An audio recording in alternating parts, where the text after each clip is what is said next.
Today I'd like to help you discover the hidden impact of stress on your spine and how correcting that problem can actually help you heal. Now, it's kind of difficult for most people to understand that, like, how does stress actually affect your physical bodies? But it's called psychosomatic. Your thoughts actually change your body chemistry, and that leads to musculoskeletal changes. See, when you're stressed, your body's making more cortisol. When you're making more cortisol, the input into your muscles it's magnified. So the tension on the muscle will feel a lot more, it'll be more tense.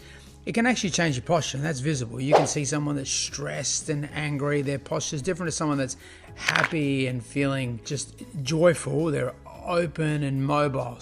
But how does that actually affect your spine? Muscles move bones, and bones move at the joints. When the muscles are so tense and they work against each other, that can put extra stress through the joint. And what that can do is actually start to affect the discs between the bones, and it can affect the range of movement in a joint, affecting the way that the discs are pumped in with nutrition or releasing of waste products, and it can cause them to actually thin over time. Now, disc thinning is another discussion because it's like something that happens over many, many years. The joint stops moving or it becomes subluxated, and then you get degenerative changes over time. But stress in particular can be instant. Your body's got a certain ability to deal with stuff, right? It can digest a certain amount of oxygen and carbon dioxide and food at any one time, and it's the same with stress. If you're overstressed, it will have a physical impact on your body. One, increased cortisol levels will cause muscle tension and change your body chemistry. Another one is that chemistry is like you're flaming or you're fueling inflammation. Something that wouldn't normally hurt will be a lot more painful because you're stressed. What do most people do? They do one of three things, right? It's like, well, I'm going to reduce my stress levels. Fantastic. Good luck to you, because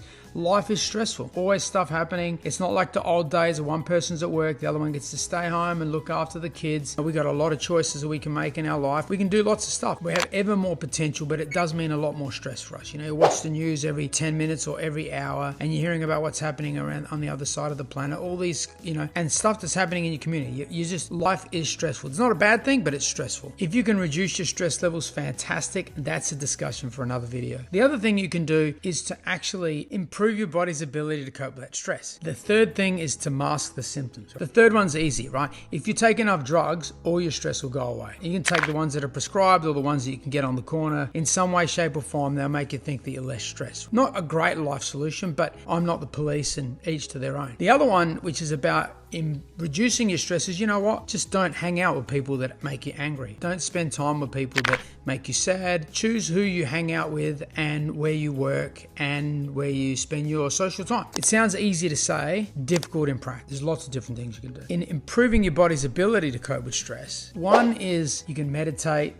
You can find a place of peace. Mine's in the ocean. I love to be on it. You can look at your diet. A healthy diet helps your body digest stress better. It makes sure you're drinking plenty of water every day. Stay off the alcohol and the drugs. There's other things like, just me time. Do creative things. At work, don't sit all day. Make sure you get up every hour. Take regular breaks. Keep your productivity high.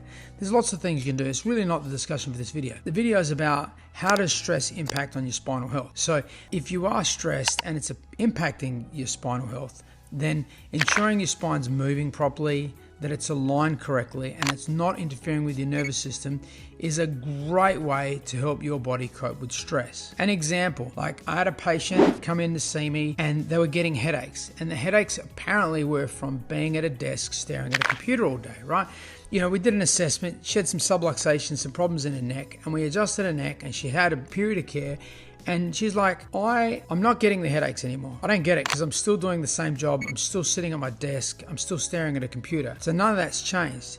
What has changed is her body's ability to deal with that particular postural stress. Now, she still needs to get up every hour. She still needs to have breaks, to just a mental break to increase it, make sure she keeps her productivity high. But it's about it wasn't a causative relationship, but something contributing to the problem. So my job is to, one, work out whether your spine's been affected by some sort of stress, and that stress can be mental stress, can be a physical stress like a trauma or whatever, adjust the spine where it needs to be adjusted, and also provide advice on how you can reduce the likelihood of its reoccurring. This stuff makes perfect sense. You need someone to be accountable to. We'd love to help. If you're stuck or you just want to be your best, reach out. We're at Vitality Semaphore in South Australia.